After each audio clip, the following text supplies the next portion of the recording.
Oh, hello, everybody, and welcome to Economics Monday on IBM TV. I noticed that I couldn't get a word edgewise in World Edition.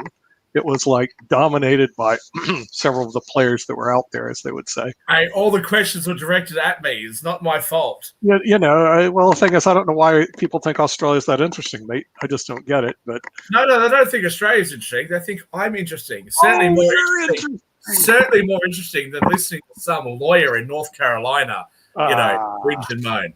Yeah, well, this lawyer in North Carolina was shut out, but that was okay. I was sitting there listening. I was going, okay, well, quite an interesting group today, or at least there and then. So, okay, so today we're supposed to talk about economics on Economics Monday, and one of our topics, of course, is the economy, especially under your friend Joe Biden, and of course their spending plan. That'll be good for the economy.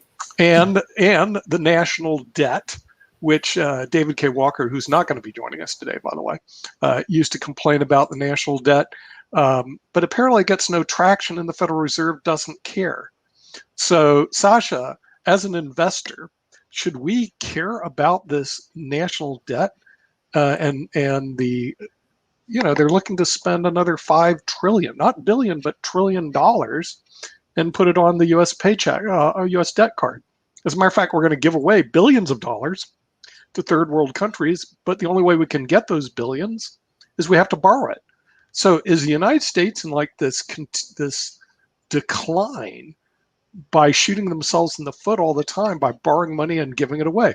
How can that be a successful business model, Sasha? If you're in private industry, it wouldn't be. I can tell you that right now. Nick, obviously it's not a business model. Maybe it's a political model, but definitely not a business model. Because if that would be a business, it wouldn't survive even 3 quarters. It would be shut down by owners probably to stop incurring further losses. Now, obviously, it's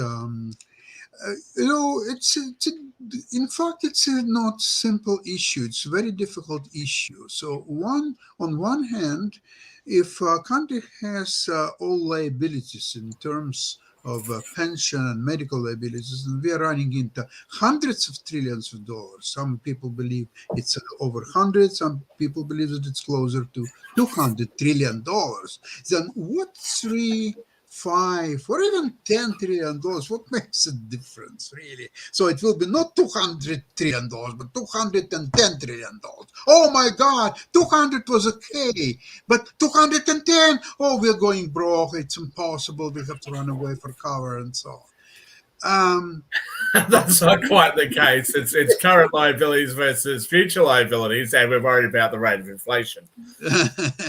So with that in mind, though, the foreign debt of U.S. climbed over $8 trillion under President, what's his name, Trump. Oh, Trump, Donald J. Trump. Okay, so it climbed from about 20. I think when he became president, actually, the foreign debt was $17 trillion, and it escalated to about 28. So it's $11 trillion. Okay, that doesn't matter really what it is. It's much more before Trump. Okay, let's put it this way.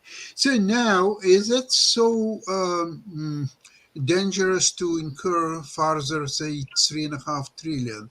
In my opinion, and I always said on the shows, it's unclear to me the proceeds of this I'm not worried about the number, $3.5 trillion. What worries me about where exactly is it allocated, how it will be administered, what goods will be acquired or built or developed for this $3.5 million. And I could never get clear answers really about that. That's what would worry me, not the number itself. Yeah, well, the thing is, billions are going to be spent on gender studies so that Shaquille can finally get a degree in something that is worthwhile. But actually, most of it looks like it's spent over on infrastructure the next 10 years. But the real question... No. Human infrastructure, so not infrastructure. I know you're a Democrat and all, but human infrastructure is not infrastructure. Human infrastructure. Well, humans... not infrastructure. So not Right. infrastructure. Right. What Okay, is well, exactly- building Let's be clear. roads Let's and be clear. bridges. human Let's infrastructure? be clear. Can you Roads and explain bridges. what is a human infrastructure? What is Human, it? human infrastructure, Sasha. The most simple way for somebody who's not in America to understand what they mean when they say human infrastructure is that down partisan lines, they wish to spend as much money as possible on things that the Democrats think will help them to win elections. That's what human infrastructure is. Well, I haven't heard that definition before, but I guess that. Well, if you look it up in Merriam-Webster, that is what the definition is. Because this human infrastructure is not. Why call it human infrastructure? Okay. Why not have the gumption to actually approach the electorate and say, listen, we want to have more childcare funding because we want to see more women enter the workforce, and so therefore we're going to subsidise or federally fund childcare because we think it's going to have a good economic impact. Why not just say that and break it into all those things? Why? Because the Democrats want to roll everything in. And in that is climate change. They're not going to do anything about climate change.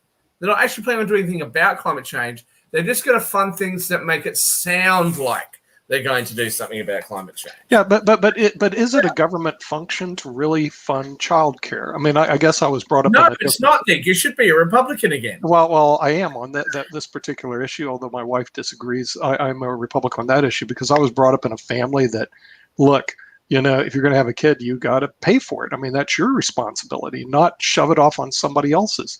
So I don't get why it's a government function to pay for someone else's childcare. Let them do it. It's a government function if and only if there is an argument to be made that is accepted by the broad population, that there is an economic benefit from that greater than the cost of providing it. Okay.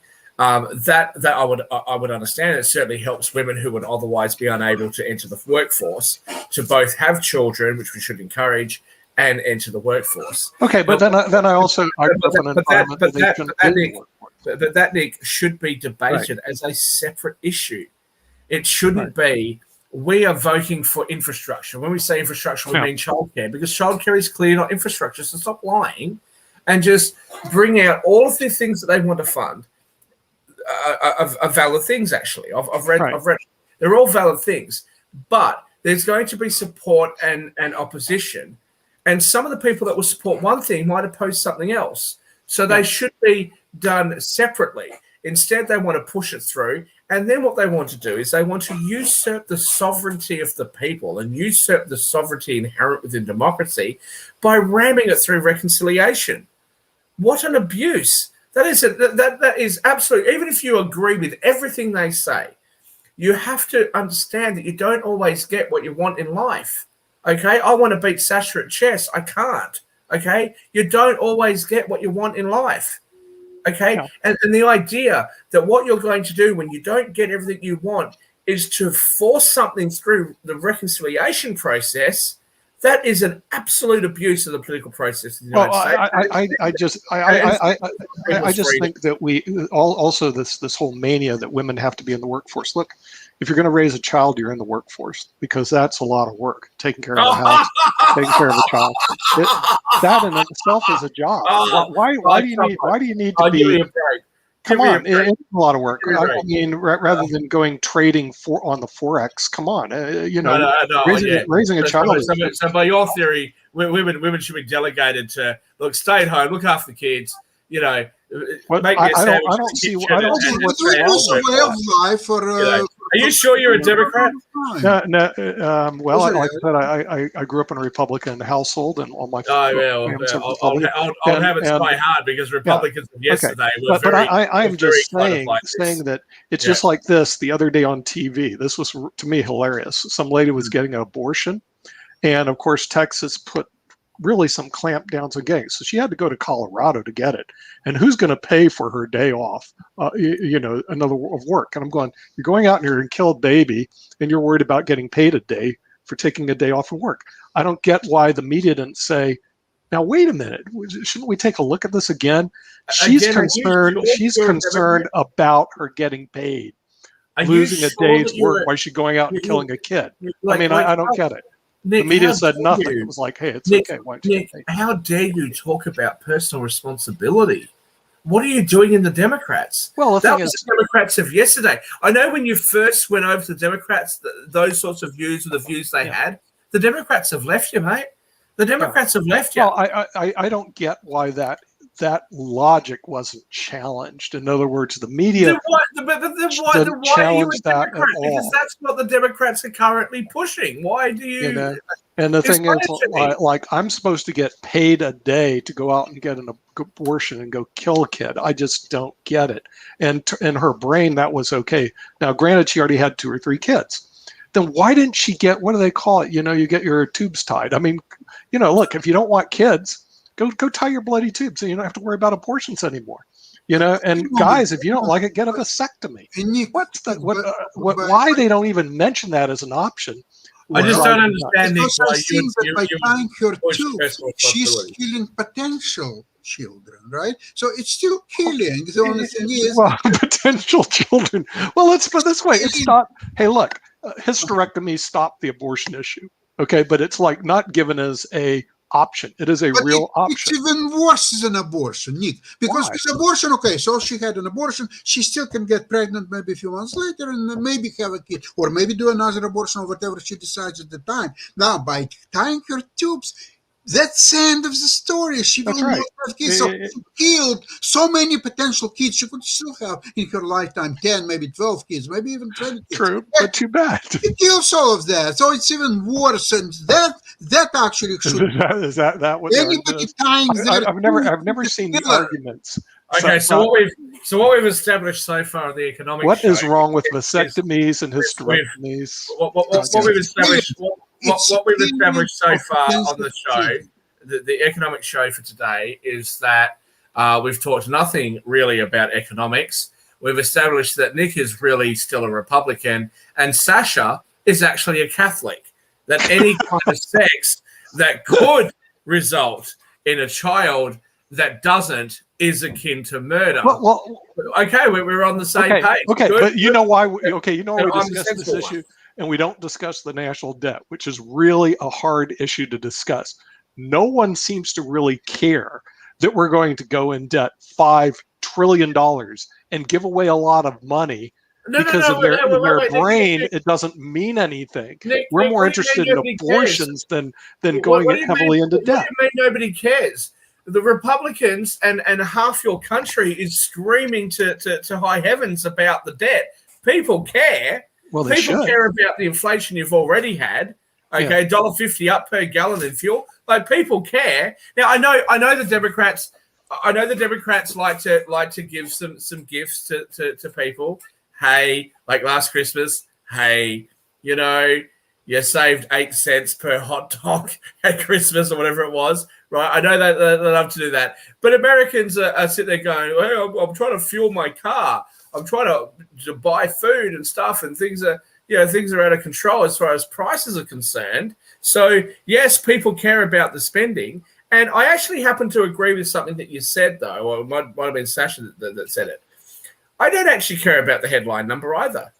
From an economics perspective, I don't care about the headline number. Spend 5 trillion, spend 20 trillion. It's okay. It's fine. It's what you spend the money on. If you're spending it on infrastructure, and when we say infrastructure, we mean roads, bridges, buildings, etc. If that's what you're spending it on, no problems, because that is actually an asset. When you want to spend it on things like childcare or healthcare or any of those other things, I don't actually have a problem with the desire for those things to be funded, but don't call it infrastructure. Understand the economic reality that funding those things come at a cost. And the question is, how do you fund that? And one of the ways that you fund it is to increase the tax take. Oh, did Shaquille just say increase taxes? Yes. Increase taxes and disproportionately increase taxes on the rich. Absolutely. But before you increase taxes on the rich, broaden your tax base, make sure that government income is secure, safe, and stable, and then you can proportionally increase it on the rich. But it's still sensible decisions, until sensible decisions are prepared to be made by politicians, this is what you're going to get. Oh, by the way, it's also economical question, or something to do with economy. Nick, question to you: who is going to pay for tying the tubes? Oh well, yeah, that's The a rich. good The rich question. will pay for it. The rich always pay for it. I mean, come on. Oh, okay, I'm satisfied. Yeah, but by the way, Sasha, the top 10% pay 100% of the taxes in the United States. No other country does that, by the way. Even your country doesn't do that. No other country has a system like that says, I want you to pay your fair share. And when I say your fair share, I mean all of it. Okay?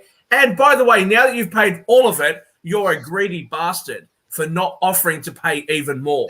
Right? No other country does that except for the United States. It's not that draconian. I think it's the top 40% actually pay about 100% of the taxes. But then again, they make about 40% of the wealth in the United States. But we want to shove that aside. Can you help me out here? Yeah, Dan's here to help you out. So I've got some backup. Dan, the top 10% of America pay all of the taxes. Pretty much. Right. That's right. How dare they not pay their fair share? Just because they're paying all of it, how dare they not pay their fair share? Well, the thing is, you're negating Social Security taxes, sales and use taxes.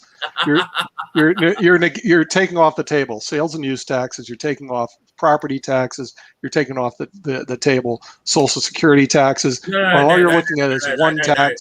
No, that's not what I'm saying. I'm not like a savings plan, right? I mean, that's their savings plan. Well, that's the U.S. I'm not taking anything off the table. What I'm referring to is on a net basis. Money paid in taxes versus benefits that you receive from the government. Yeah. And on a net basis, the middle class and below, the middle class receive approximately the same that they contribute.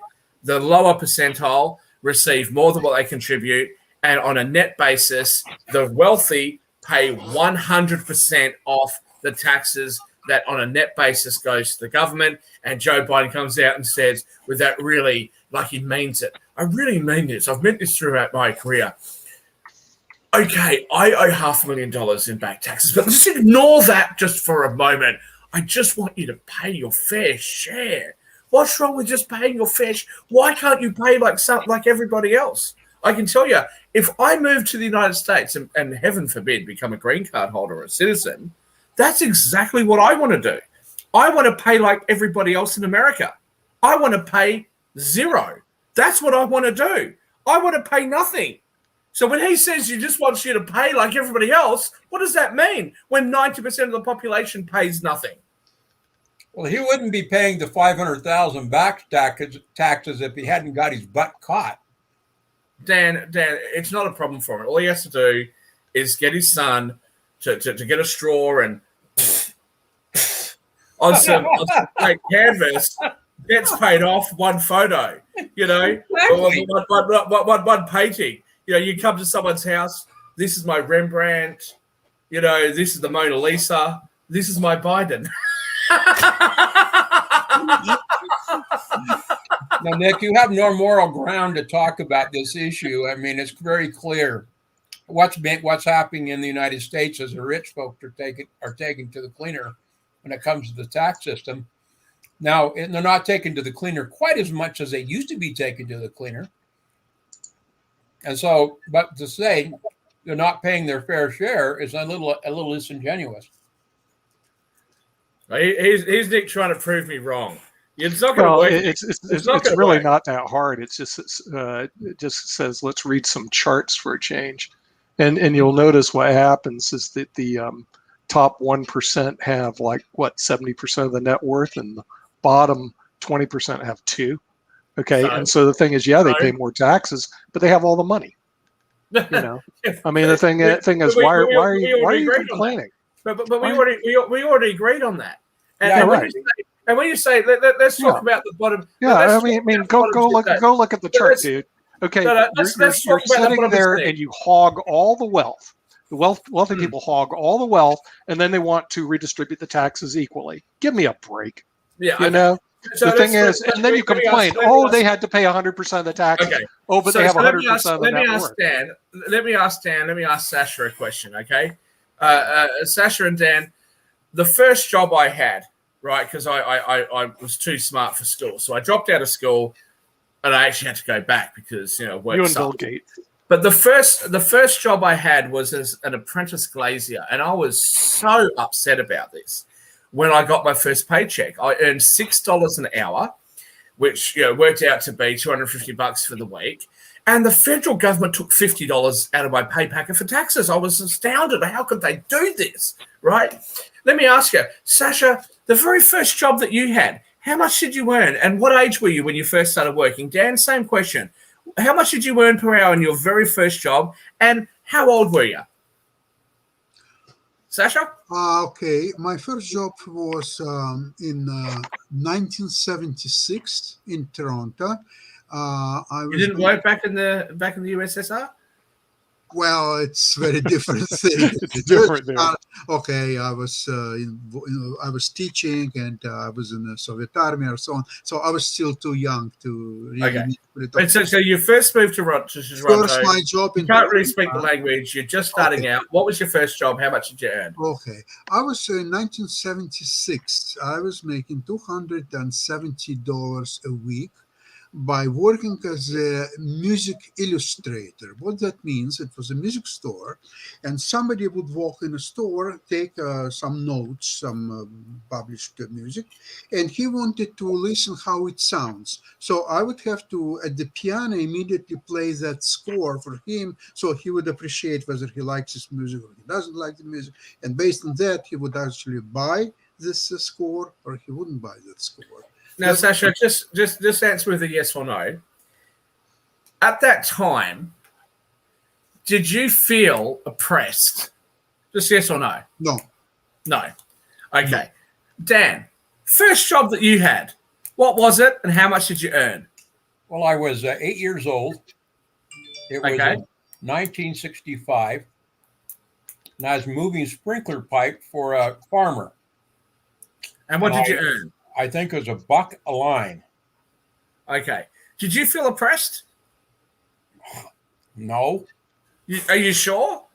Yeah. Because both of you were in the bottom unlike trust fund baby Nick over there, both of you were in the bottom percentile, right? You didn't feel oppressed by the rich? Really? I didn't know the difference back My then. goodness. But you knew that were people that were wealthier than you, right? You didn't I feel think that we clearly were not, but no. So you didn't feel oppressed. You didn't as an 8-year-old walk down the street and go, my goodness, somebody over there owns a farm. He's so much wealthier than me. He has a wife and children. Oh, I'm oppressed. What I should do is get all the other 8-year-olds together and vote in government and say we should take the guy's farm because we're oppressed. Did that thought ever occur to you?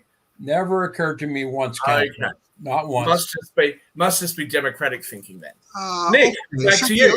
Shakil, I would like to explain to you something about my job. There were 20 people who applied for that job, and I was one who got it, and 19 people didn't get that job. So how I would not be happy, and why would be jealous of anybody?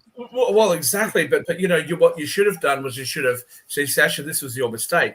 You should have unionized the position. You should have said the working conditions were too hard. And instead of there just being one of you, there should have been 3 of you laying those pipes. Then you should have also had a safety officer and a human resource and a diversity officer.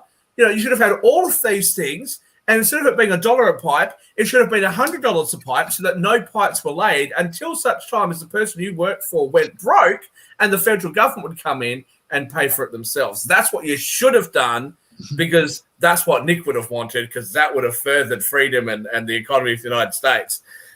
Have I got it, Nick? Is that the argument? You're absolutely correct. See, the real problem with these two gentlemen is they were too young and too dumb to realize they were oppressed at that time. Well, Because poor people tend to surround themselves with a bunch of poor people, so they think they're okay. They don't spend time like I did living in Nick, Naples, not Palm poor Beach, anymore. Boca Raton, and places. But Nick, they're not poor anymore. They don't know they're poor poor. anymore. That's the problem. And sometimes ignorance is bliss. I know that they climbed out of it, but by your definition, those millions of people that are flooding across from the southern border that are going to get green cards and citizenship, go to work. Right? Those people, it is absolutely stunning that those people that can't speak English, that have all of these diseases, have all of these different issues, it's absolutely shocking that they don't earn as much as the highest income investment bankers and doctors and etc. in the land. How ridiculous. Kimberly, lovely to see you again. Love the hair. How are you? Thanks, and lovely to see all of you again. What an interesting conversation. Keep going. Oh, well, the thing is, the earlier conversation on World Edition was going to be 6 males discussing abortion with no females representing at all. Yes, Kimberly, that'd be hilarious. Kimberly, I'm sorry. As the apparent voice of conservatism, you really can't be here because we hate women.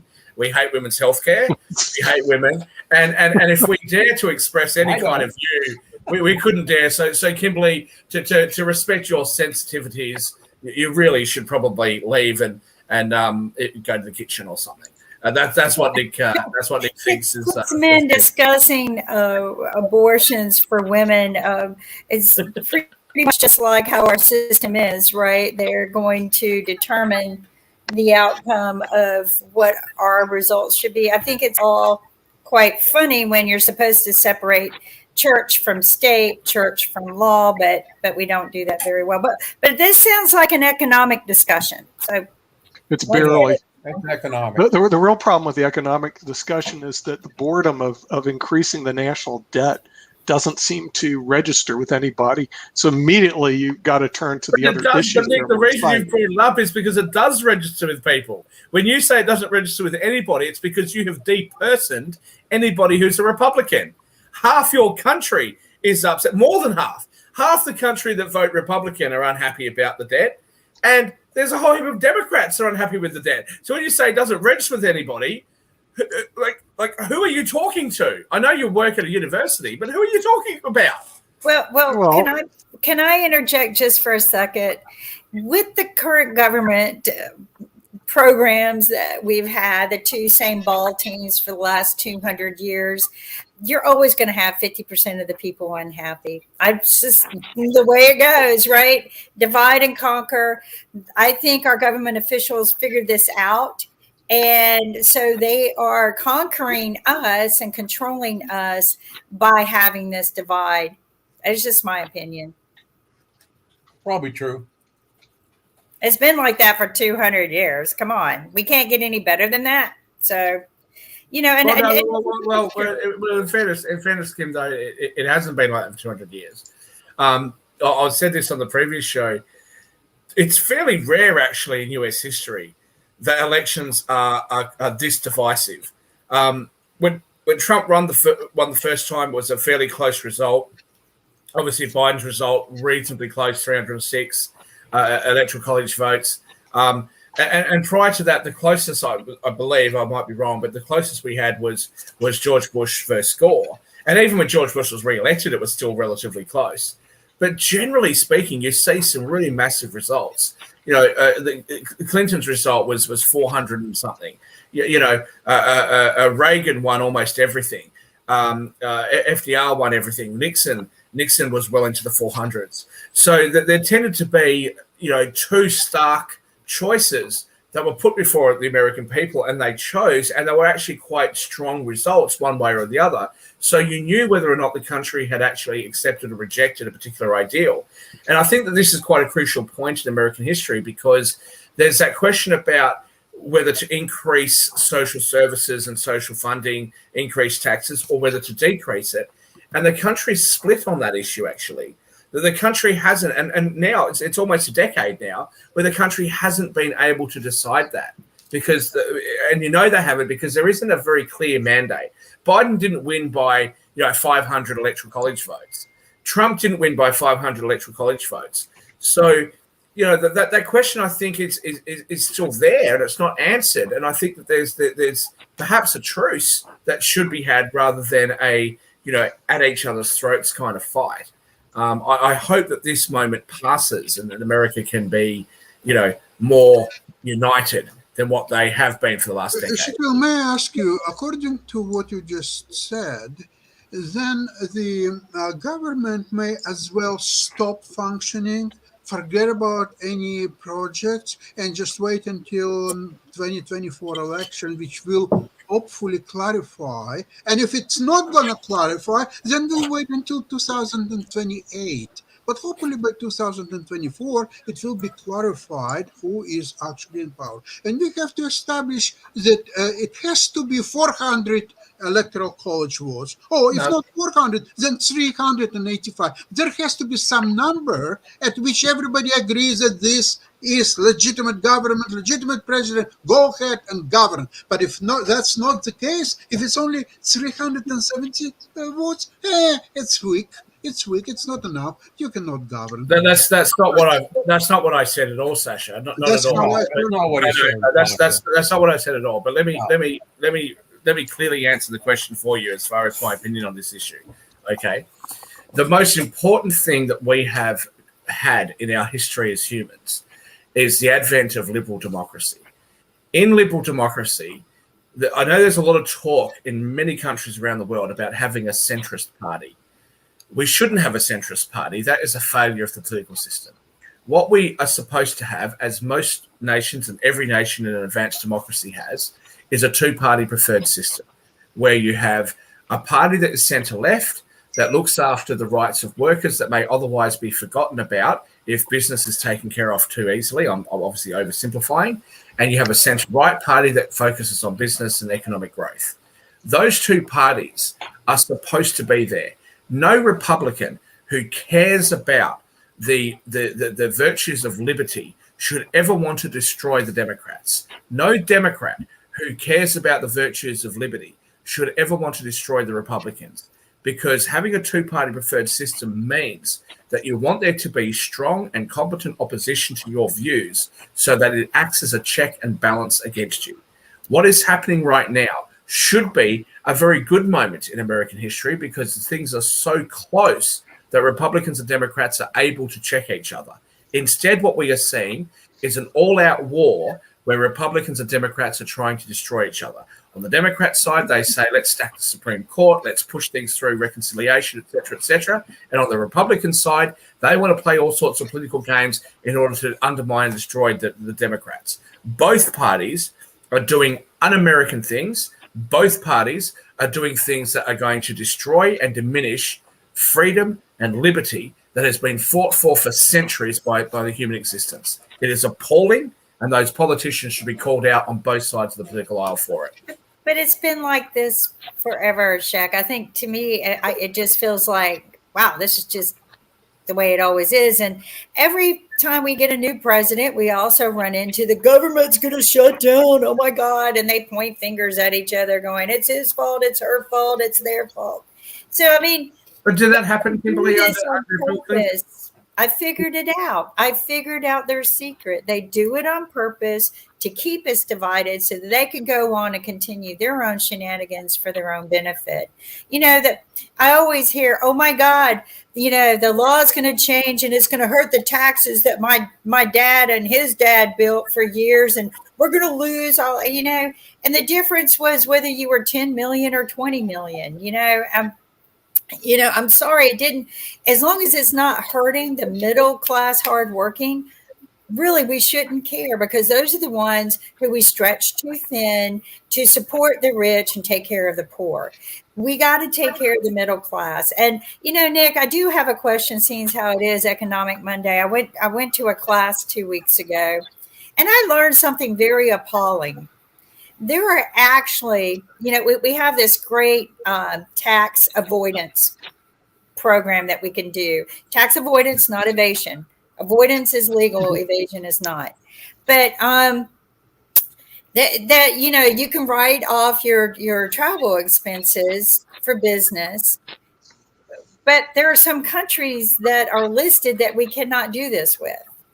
And I learned that Australia is one of those countries on that list. Have you ever heard about this? No, I didn't, but I wouldn't be surprised after spending a lot of time with Shaquille that the government policy should not support going down to Australia and having to Wait, deal wait, with wait. these radical right people that exist When there. Kimberly, So, when Kimberly you know. messaged me, well, there's no radical rightness in Australia. All of our parliament believes that we shouldn't have a Bill of Rights. So I'm the only maniac here. But No. but when Kimberly messaged me and said this to me, I like, are we your allies? Like, what's going on?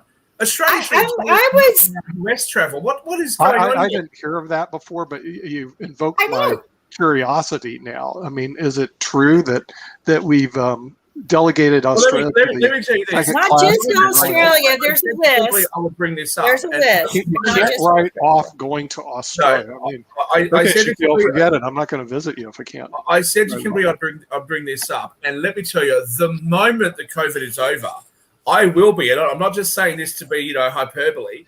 I'm telling you, I will be down at Parliament straight away, and I happen to be able to get into that place. I'll be down there straight away and talking to every minister that I can and saying, please explain, and they're going to come up with some stupid answer, and I'm going to say, I am going to make the biggest public deal about this in the Australian media, and I'm going to upset America. We can upset France. We might as well upset America as well, okay, over the $80 billion nuclear submarine deal until such time as that changes.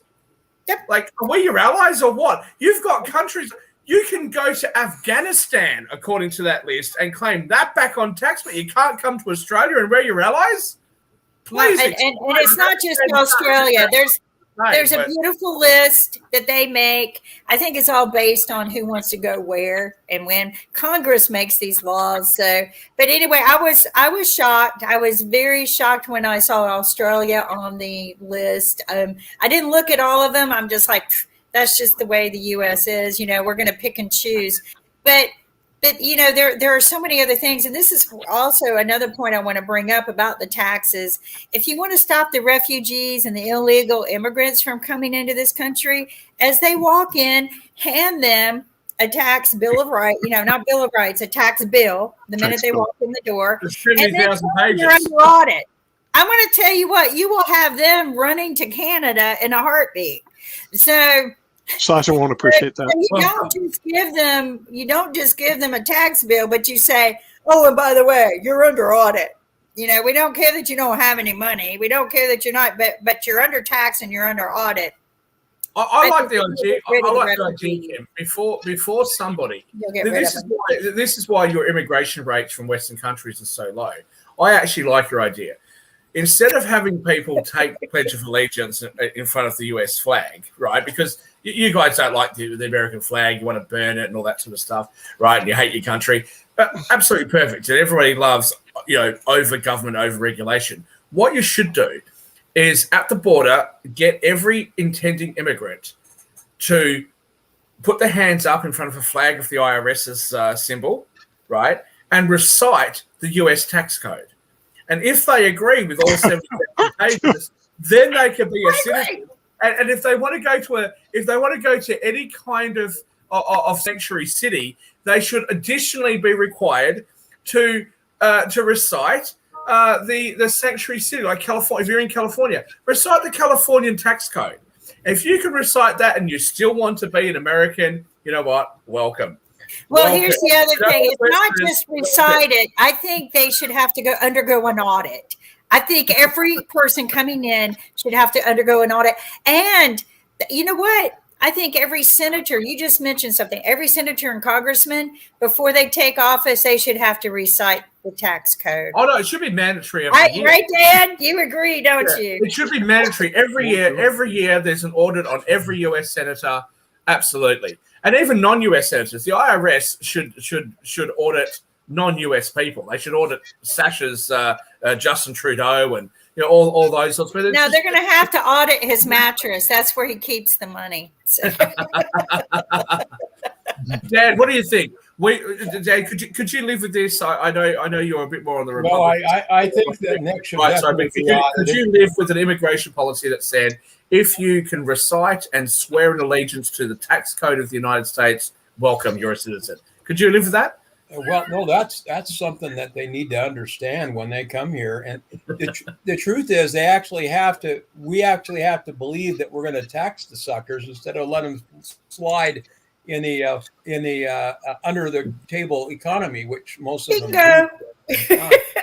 And the problem is that the table is not set fairly for hardworking American people versus these folks who come in illegally. Nope. Now, true, people are hiring them under the table and paying them under the table and avoiding paying taxes on them. But if they want to come into our country, they should be responsible and have to keep the same rules as everyone else, or they shouldn't come. There shouldn't be any additional perks that they get. Everything. I mean, they first of all, they don't qualify as citizens, and so technically their rights should be actually practically non-existent because they're not a citizen in the United States. So their rights should be limited because they're not. Our government, in their infinite wisdom, actually gives folks who are from other countries superior benefits than they give their own people. I mean, for the longest time, these vaccine mandates or even testing mandates weren't being applied to people who are coming across when they knew at least 20% of the people were infected with the COVID-19. And they were spreading the disease all over the country where they were being sent. But Dan, don't you believe in the Statute of Liberty? Give me your poor, you're tired, you're huddled masses. Apparently, hell no. That's not true. Well, given that you guys have put a no smoking sign, you have a statue to represent your liberty, and some New York moron, probably a Democrat, decided it was a good idea to put on the sign, because if you go there, for those viewers that haven't been there, you can actually walk inside the statue, up the stairs and right up to the top. And they've put on it, not near it, on the Statue of Liberty, a statue representing American liberty, a sign telling you what you can't do. You can't smoke. On the statue, and nobody found that ironic. I was there because I was the only person who wasn't American. I found that hilarious and ironic, but the Americans weren't too impressed.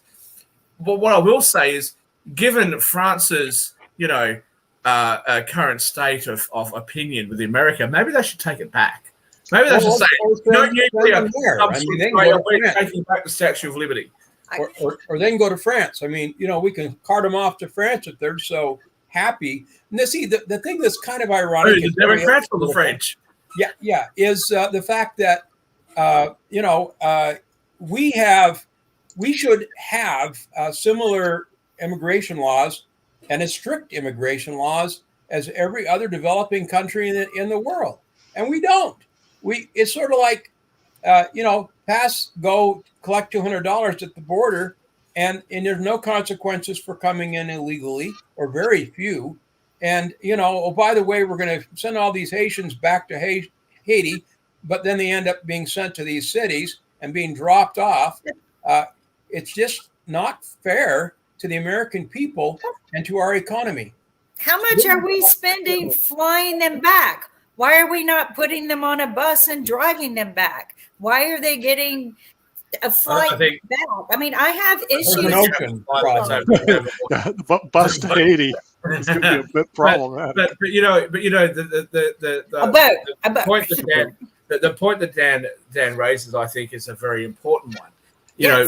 When Nick says, well, what about, give us your huddled masses and you're poor and you're sick and et cetera, absolutely. You know what? I would say to America, absolutely. Open your borders and let anybody in. Absolutely. On one condition, or on multiple conditions. One, you don't provide these people with any taxpayer-funded social support. Okay? You want to give these people healthcare and education, et cetera. If that's what you want to do, then you can't have an open border. If you are prepared to not give them anything, that's a different story. Because when that plaque was erected, saying "Give us your poor and your sick and everything else," that was when there was no social benefits, and that was the time that America made the greatest bounds and the greatest advancements. Okay, but I'll tell you where we're at right now. I was actually talking to a very good friend of mine the other day, and I said, "Look, I'm still a little bit unsure. Should I go to America? There's a lot of business opportunities there, but you got that tax system they've got, blah, blah.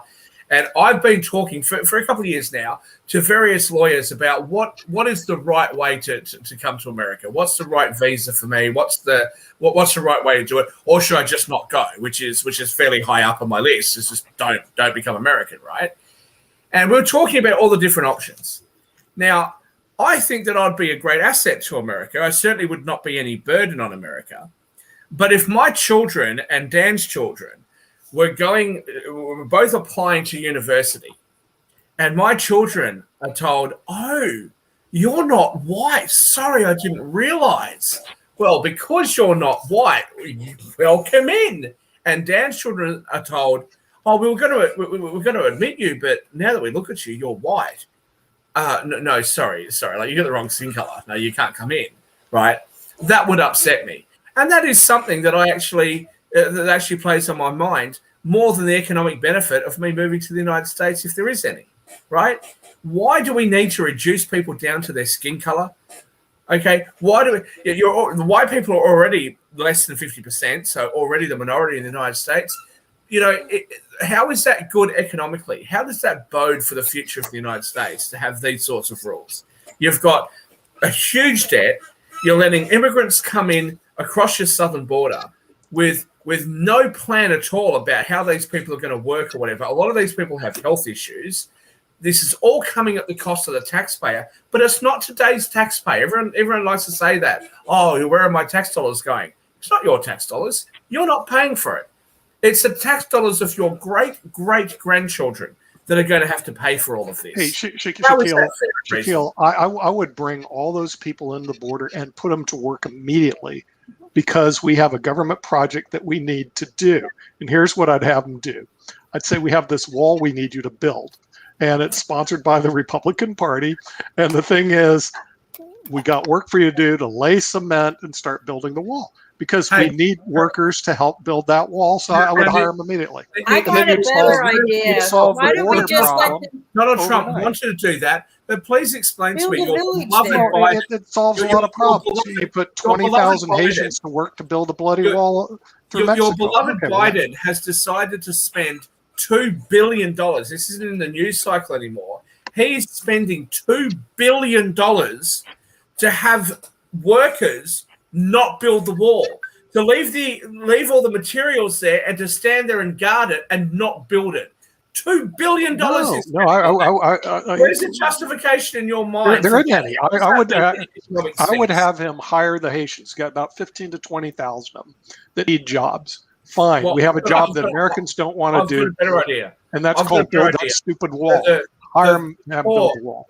The American poor that you claim to care so much about. All those homeless people that apparently can't find work. How about rounding them up, telling them that they're not going to get a needle in their arm other than the vaccine, and pushing them down to the southern border to build the wall? I don't have any problem with that. Before you bring immigrants Look, I'd hire them too. In other words, the thing is, we have work to do. They claim they want to do work. Put them to work. We got that wall to build, and sooner or later we're going to have to build it. I don't see how you can get around it. It sounds good in theory, Nick. And as I said on our previous show, maybe you should switch back to the Republicans. The only problem with your ideas so far is that if you try to do that, if you try to force the homeless people into work, what would they do? They'd create a union, and then they'd ask for more pay, and they'd all become Democrats, and it'd all be over. Yeah, but we don't know that. We never gave them an opportunity. We do know that. They'll all become unionized. Okay, the thing is, life is about making choices. You know that, Shaquille. You make good choices or bad choices. So you get two tickets: your job ticket to build the wall, or your ticket on Kim's boat to go back to Haiti. Which choice do you want? Okay. Or build a village on the border. Just let them build a village on the border and then build walls. But nothing grows on the border anyway. There's nothing there except there's border nothing there agents. anyway. It's right. all So let them build these little whatever they need to build on the border. Let them stay there. Sure. Hand them a tax bill. Here's your tax bill. Right. Hand them, an audit. And you make them They will indentured run. servants. They will run. if you give them an audit. Maybe not. They become indentured servants like most of the students that graduate from college today. Or like me or you. We're all indentured slaves. Make them indentured servants like they do in college. Those college kids that rack up a $200,000 student they're debt indentured servants for studying feminist dance theory. Sure. They know in advance that they're going to rack up the debt, right? Sure. So that's on them. Right. Well, the thing is, we do the same thing with these people. They say, well, it's going to cost money to train you and hire you, and we'll just add that to your debt bill that's non-dischargeable in bankruptcy, just like a college student. And eventually you'll pay it off, or maybe not, but it doesn't matter. It goes with you wherever you go. There are creative solutions to this problem, Shaquille. And the problem is that the Americans don't think in terms of any creative solutions. All they want to do is argue. Either send them that, beg them out. No, I'd hire them immediately. Build the wall. Yes. Sasha. Canadians will think about creative solution. Remember the year 1619, where the first ship with people from Central Africa arrived to the shores of Virginia. There were about 22, if I remember correctly, people on board. They were all invited by local families, and they were working for a number of years, 3, 4, 5 years or so. And then after that, they actually became members of these families that provided them food and work and everything else. And they became members of the families. And they were like the daughters and sons and so on. Why it cannot be revived now? So people who really love these Haitians, they invite them, make them members of the families, feed them, provide them some work or so on. Now, that's a solution also. It's a possible solution, but I suspect that there will be very few Americans who would want. But the thing is, we don't even look to that to be a solution, Sasha. In other words, when we hired a Canadian, believe it or not, we actually hired one to work for a company in Bellingham, Washington. We had to go through an elaborate immigration process called HB1 to get this person in here from Canada just to work in our company. Our immigration system has been broken for years, and everybody thinks, well, we do this, we do that. The immigration system is really, really draconian here. And frankly, even the people that have been here for decades, they don't make them American citizens. There's no statute of limitations. So we're playing a lot of incredibly stupid games with our immigration system as opposed to looking for any form of creative solutions. And one solution you just brought up, I think it's a viable one. Look, if a family wants to support the Haitian, let them adopt the Haitian and they come. Exactly. And there is another very interesting thing happened a few years ago, probably 2015, 2016, I don't remember correctly. There was a huge immigration at the time from Syria to Canada. Right.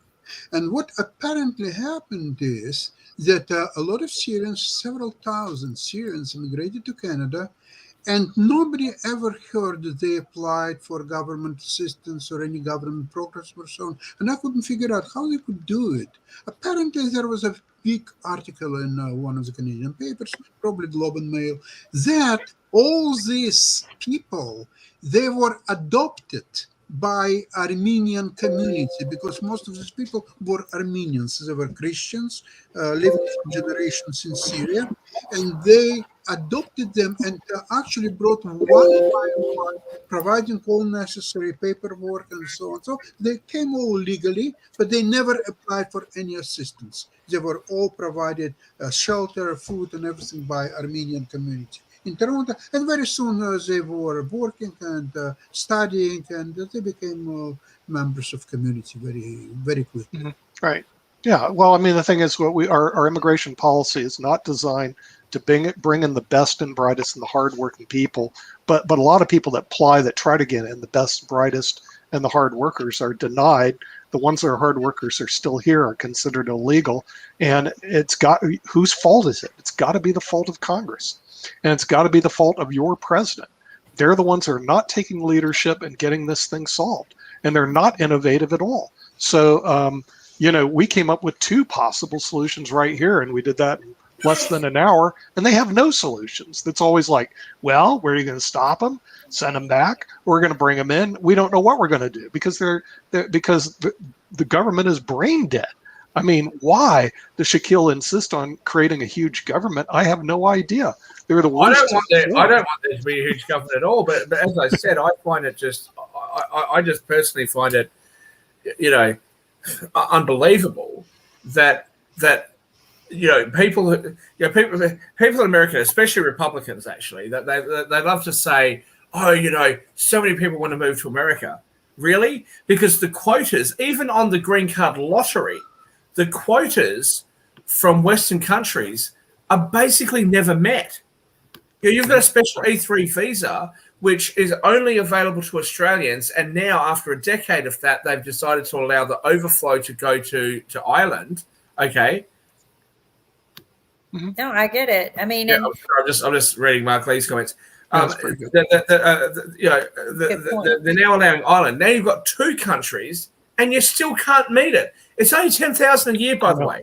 The 10,000 a year, you get maybe somewhere between 1,000 and 1,500 per year coming from Australia. These are, by the way, non-immigrant visas. This is just a thing that allows you to live and work there, but you must go back to Australia. It's indefinitely renewable, but you must come back to Australia at some point. They've then allowed the overflow to go to Ireland, and they got another few hundred. Immigration to the United States from Western countries, with the notable exception of the United States, of Canada, is very, very low. What is going on? Well, that's the whole point. I don't think we have we don't have the best and brightest actually working and managing our immigration system. There is no innovative thoughts, innovative ideas, and ways to solve a problem. It's either you're in or you're out, and there's a problem at the border, but we can't even figure out an innovative solution. And like I said, look, if you want the border wall, hire these people. You got 20,000 people want to work. Let's see if they want to work. Hire them and say, hey, we're going to start building this bloody wall. That solves everybody's problem. Or do like Shaquille said, like Sasha said, okay, you feel sorry for them, no problem. Give them an adoption visa and bring them in and let them adopt them. Apparently, Mark said they did that.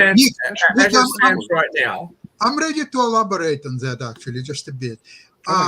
If you remember through the history of mankind, so we have now capitalist system, which works extremely well. We had feudal system before. We have slavery system prior to feudal system. So each system had its strong and weak points. However, in slavery system, one strong point, though, was that in if situation like that, in the slavery system, like so many thousands of people from Haiti are already across the border and on here, it would be a fantastic situation because they all would be sold in a matter of a few hours. And that's right. That would but solve they wouldn't be, right they wouldn't ever be citizens unless America has a civil war. Can I say something though? If I, who apparently knows a lot about the American Constitution, the Bill of Rights, etc., what is my fastest pathway to American citizenship if I want to be an American citizen? You're going to have to hold that thought till next week. Hang on, I'll just say this. I can apply for visas. I can do all sorts of different things, but the fastest way is I go to Mexico and walk across your border. How ridiculous. Grazie.